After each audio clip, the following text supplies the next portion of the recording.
I go down the aisle, I grab tennis balls, shove it in my shorts to simulate a weapon, put a big sombrero on, cut the line, and I say, hey, can you fill this? And it's got a list of everything that I want on it, right? And so the lady kind of stares at me and kind of leaves and comes back. And she's like, well, we don't have 1 milligrams anti-bars. And I start arguing with this lady.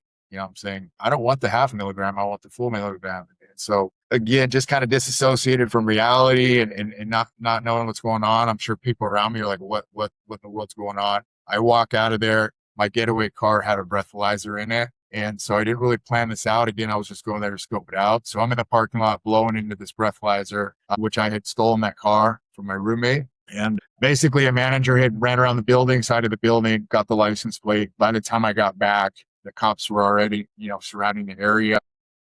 Wasn't gonna get in a chase. So I pulled over. I was caught red-handed with this evidence and I was taken to jail.